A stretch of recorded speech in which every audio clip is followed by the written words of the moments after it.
So people always ask me, what's different between my channel and other channels on here? We all talk about the good and bad of football, but I want to get a little deeper into it. So this one right here, I'm talking about something a little different than they'll talk about on their stations.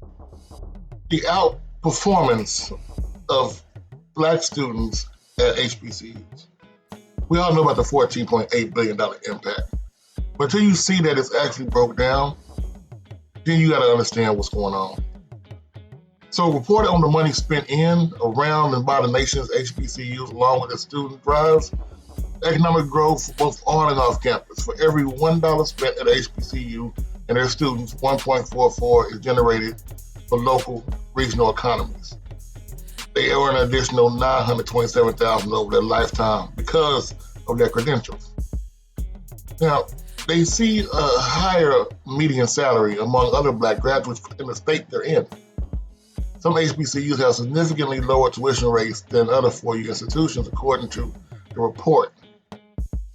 Now, Online U helps paint a clear picture on who's attaining education at certain HBCUs and whether or not the degree is worth the financial burden tuition as black college compared to the counterparts of PWIs.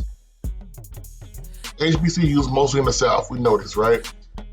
For instance, a graduate from Xavier makes around $52,000 a year. Compared to a graduate from LSU, it's about a $15,000 difference. So Spelman, all-women's school in Atlanta, earnings grads about $9,000 above Georgia State, $8,000 above everyone else in the state of Georgia. Hampton, $47,000 compared to $43,000. So you see what is going here. It's the drive to make extra money from these schools from graduates. Even FAMU, $3,000 something. Tennessee State, $3,000. And people always ask, well, what's the difference? Most of these schools, people always say, you couldn't go to a big school. You couldn't go to Tennessee to be a volunteer. So you couldn't go to Vanderbilt to be a Commodore. So you go to Tennessee State. You couldn't go to Ole Miss, so you go to Jackson. You couldn't go to Florida State, so you go to FAMU. Well, that's the problem.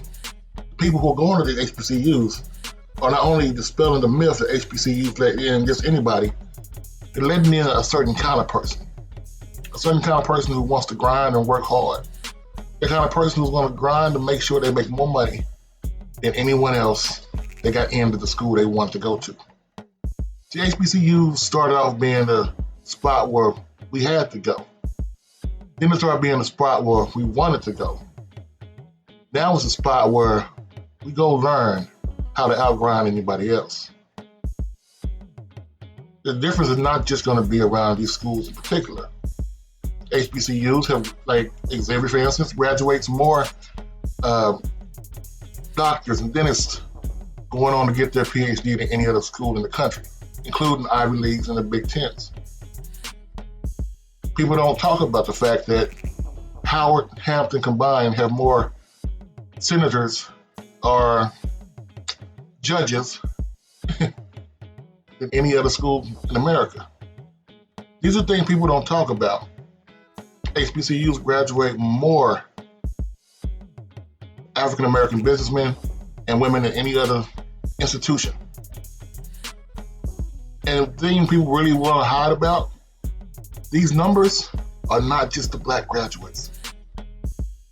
Right now we have an increasing rate of Middle Eastern, Indian, and non-African American HBCU grads who are getting the same kind of mentality that HBCUs have always been giving out. But now they're going into the business world with their drive and the backing of an HBCU. That's today's subject. So happy Easter. Go ahead and get your ham and your turkey on. It's Coach Simmons. Have a lovely day. God bless.